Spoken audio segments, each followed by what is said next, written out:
Welcome to NC classes.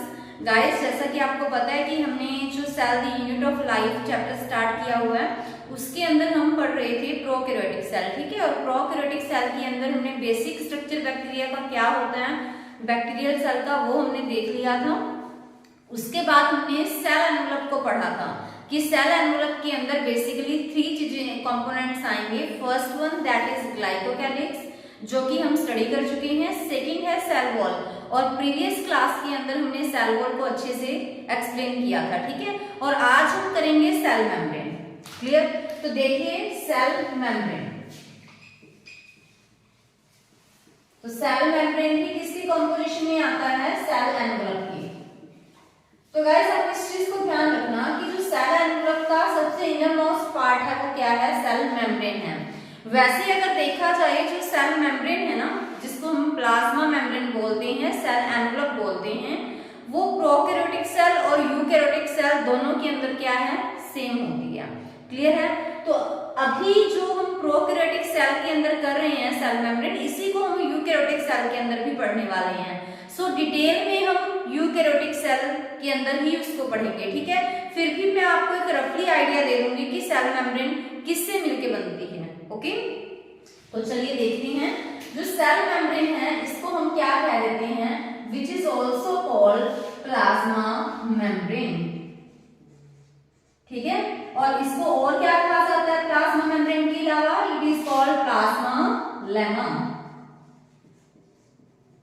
ठीक है, अभी देखिए कि जो सेल मेम्ब्रेन है वो क्या है? सेम है।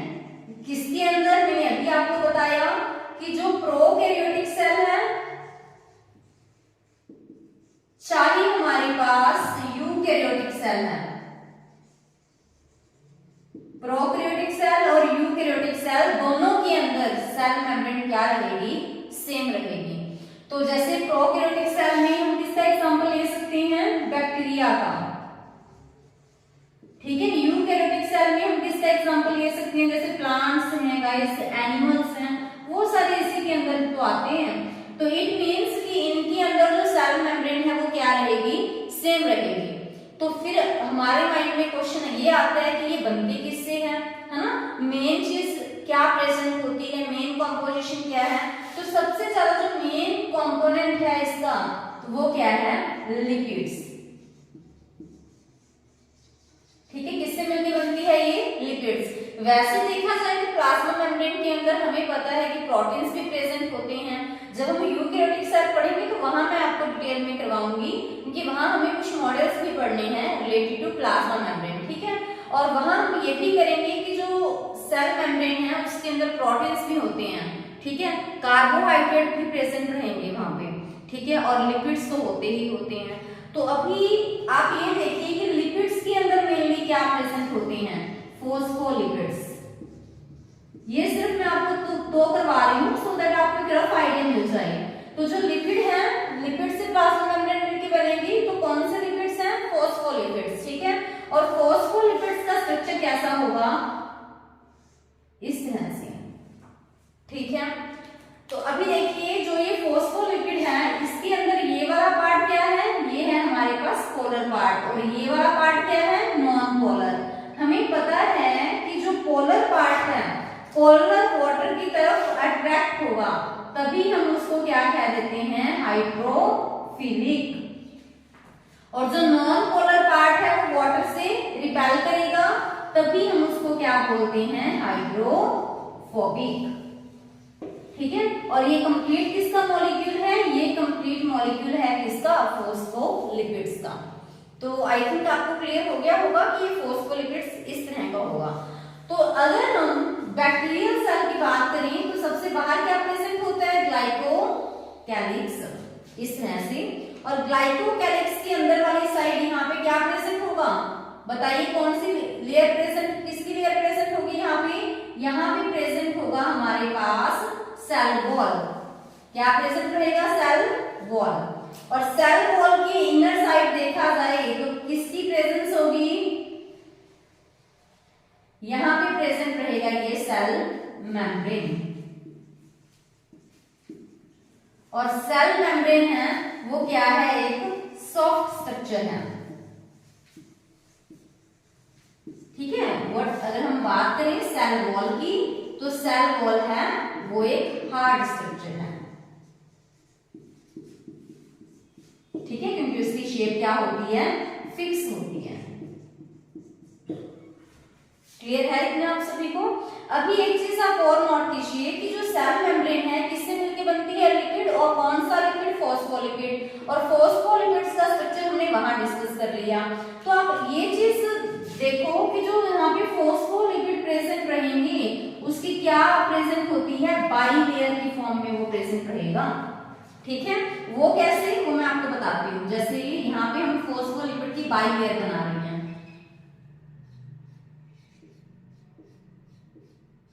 इस तरह से, ठीक है। ये फॉस्फोलिपिड है हमारे पास, तो इस तरह से मैंने फॉस्फोलिपिड्स के मॉलिक्यूल्स को अरेंज किया, और यहाँ पे मैं फॉस्फोलिपिड्स की दूसरी लेयर बना देती हूँ,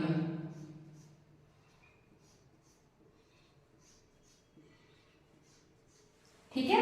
तो ये फर्स्ट लेयर है, ये क्या है, सेकंड लेयर। तो इस तरह से फॉस्फोलिपिड की बाइलेयर क्या होती है, प्रेजेंट होती है।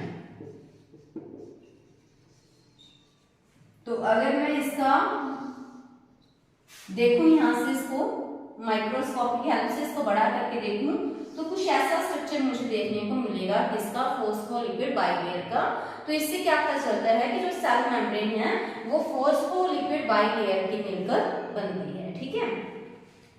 जो सेल मेम्ब्रेन की अगर हम बात करें, तो सेल मेम्ब्रेन है वो सिलेक्टिवली परमिएबल मेम्ब्रेन है, सिलेक्टिवली परमिएबल मेम्ब्रेन। तो इसको देखो सिलेक्टिवली परमिएबल मेम्ब्रेन क्यों कहा जाता है, इसको सिलेक्टिवली परमिएबल मेम्ब्रेन क्यों कहा जाता है, क्योंकि ये कुछ सिलेक्टिव टाइप के मटेरियल्स को ही सेल में से पास होने देती है, तभी हम इसको क्या बोलते हैं, सिलेक्टिवली परमिएबल मेम्ब्रेन। तो आई थिंक आपको एक रफ आइडिया हो गया होगा सेल मेम्ब्रेन के बारे में। बाकी हम इसके बारे में यूकैरियोटिक सेल में बहुत डिटेल से पढ़ने वाले हैं, ठीक है। बाकी हम नेक्स्ट, चलिए गाइस नेक्स्ट टॉपिक हम डिस्कस करते हैं कि जो प्लाज्मा मेम्ब्रेन होती है सेल मेम्ब्रेन, उसके साथ कुछ स्ट्रक्चर्स अटैच होते हैं, जैसे कि मेसोसोम, ठीक है, क्रोमैटोफोर, तो उनको आज हम डिस्कस करने वाले हैं। तो चलिए देखिए, स्ट्रक्चर्स रिलेटेड टू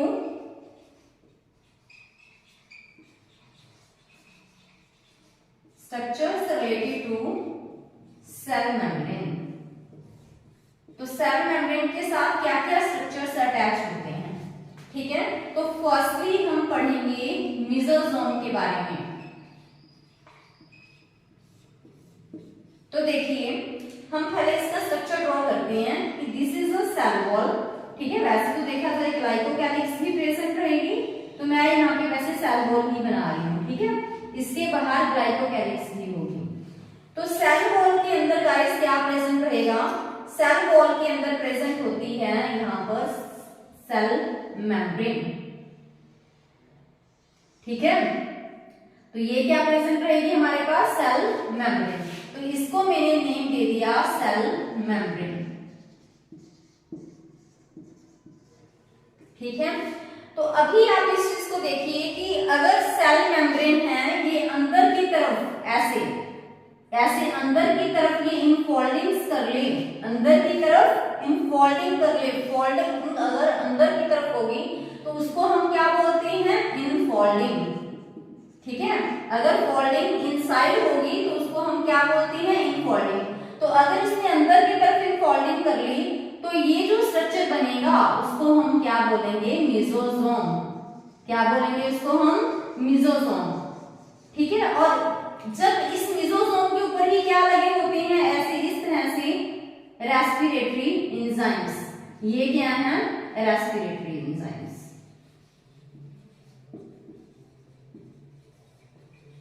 ठीक है।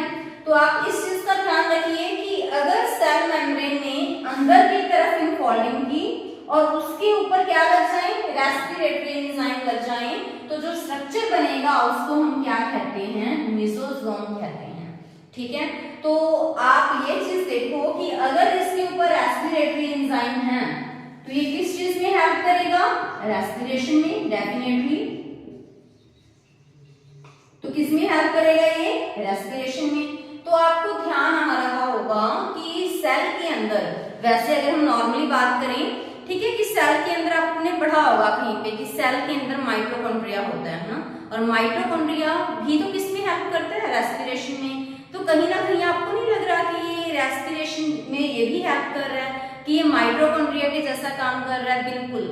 तो अगर सेल के अंदर, जैसे अगर हम एनिमल सेल की बात करें, ह्यूमन बींग्स की बात करें, तो हमें पता है कि जो सेल्स के अंदर माइटोकॉन्ड्रिया होता है और वहां रेस्पिरेशन होता है। तो रेस्पिरेशन यहाँ बैक्टीरिया सेल की बात करें तो किसमें हो रहा है, मेसोसोम हेल्प कर रहा है। तो इसी वजह से मेसोसोम्स को हम क्या कह देते हैं, एनालोगस टू माइटोकॉन्ड्रिया, क्योंकि ये भी माइटोकॉन्ड्रिया की तरह किसमें हेल्प कर रहा है, रेस्पिरेशन में। रेस्पिरेशन में ये कैसे हेल्प कर रहा है, क्योंकि इसके ऊपर रेस्पिरेटरी एंजाइम्स प्रेजेंट होते हैं।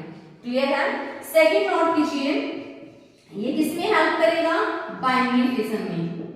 किसमें हेल्प करेगा, बाइनरी फिजन में। और इस चीज को ध्यान रखिएगा, क्योंकि एग्जाम में एक बार क्वेश्चन आया हुआ है कि बैक्टीरिया के अंदर कैसा फिजन होता है, तो बैक्टीरिया के अंदर बाइनरी फिजन होगा। क्लियर है? कैसा फिजन होगा बैक्टीरिया के अंदर, बाइनरी फिजन। ओके, तो देखिए जब बैक्टीरिया में बाइनरी फिजन होगा तो क्या होगा कि वो एक बैक्टीरिया है, उनसे कितने बैक्टीरिया बनेंगे, 2 बैक्टीरिया बनेंगे।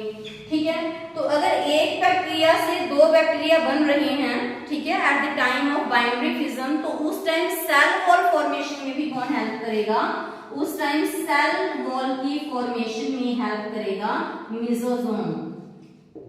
ठीक है, उस टाइम डीएनए रेप्लिकेशन में भी कौन हेल्प करेगा, मेसोसोम। तो आपको ये सब चीजें अच्छे से कर लेनी है कि जो मेसोसोम है वो कैसे बना। मेसोसोम बनता है सेल मेम्ब्रेन की फोल्डिंग से, जब वो इनसाइड होती है, और उसके ऊपर स्पेशली क्या लगे हुए होने चाहिए, रेस्पिरेटरी एंजाइम, क्योंकि वो किसमें हेल्प कर रहा है, रेस्पिरेशन में। तो इसी वजह से इसको हमने क्या बोला, एनालोगस टू माइटोकॉन्ड्रिया। क्लियर है? सेकंड वन आप देखिए कि बाइनरी फिजन में भी हेल्प करेगा। जब एक बैक्टीरिया से 2 बैक्टीरिया बनते हैं तो उस टाइम भी हेल्प करता है। उस टाइम जब सेल वॉल फॉर्म होती है, डीएनए रेप्लिकेशन होगी, तो उसमें भी हमें कौन हेल्प करेगा, मेसोसोम हेल्प करेगा। क्लियर है? तो इतना आप सभी को क्लियर हो गया होगा। और जो एक चीज और देखिए कि जो ये मेसोसोम बनते हैं ना, इसकी शेप्स भी वेरी करती हैं, इसकी शेप्स भी वेरी करती हैं। ठीक है, वो लैमेली की फॉर्म में भी हो सकता है, वो ट्यूबुलर फॉर्म में भी हो सकता है, और जो मैंने यहाँ डायग्राम में रिप्रेजेंट किया है मेसोसोम, तो वो किसकी फॉर्म में है, वेसिकल की फॉर्म में। तो चलिए गाइस नेक्स्ट टॉपिक करते हैं हम क्रोमैटोफोर्स। तो क्रोमैटोफोर क्या होता है, तो उससे पहले मैं अभी यहाँ पे डायग्राम बनाती हूँ। तो ये है हमारे पास सेल वॉल। ठीक है, सेल वॉल के इनसाइड यहाँ पे क्या प्रेजेंट होगा, यहाँ पर प्रेजेंट होगी हमारे पास सेल मेम्ब्रेन। ठीक है, तो सेल मेम्ब्रेन की अगर इनसाइड में फोल्डिंग हो जाए इस तरह से, सेल मेम्ब्रेन के इनसाइड में अगर फोल्डिंग हो जाए इस तरह से, और उसके ऊपर क्या लग जाए, पिगमेंट्स लग जाएं। ठीक है, तो हम इस स्ट्रक्चर को क्या बोलेंगे गाइस, इस स्ट्रक्चर को हम बोलते हैं क्रोमैटोफोर। क्या बोलेंगे हम इसको, क्रोमैटोफोर।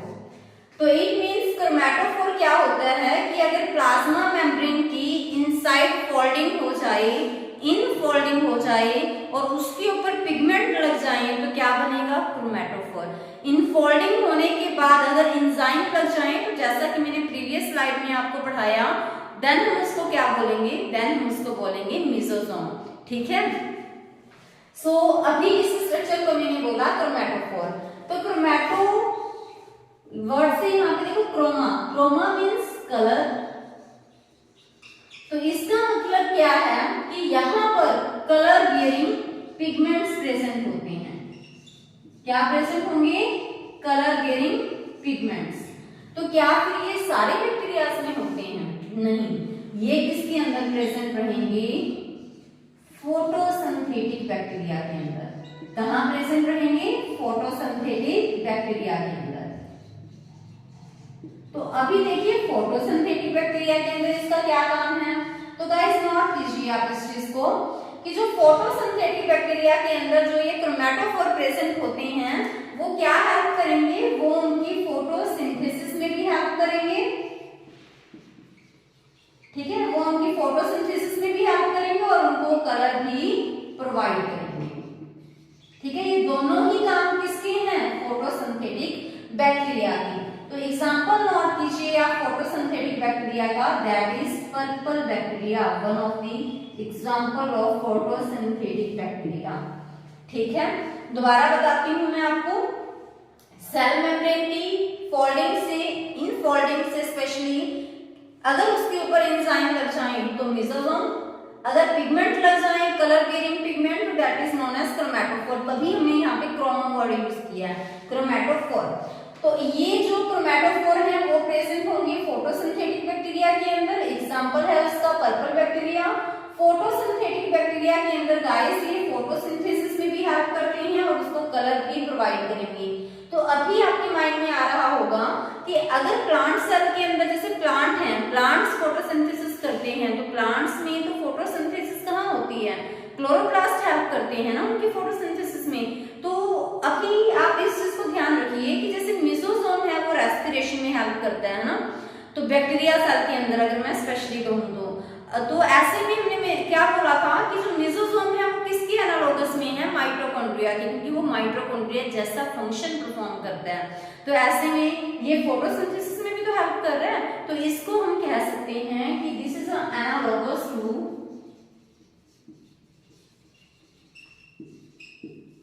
क्लोरोप्लास्ट, ठीक है, क्योंकि ये फोटोसिंथेसिस में हेल्प कर रहा है।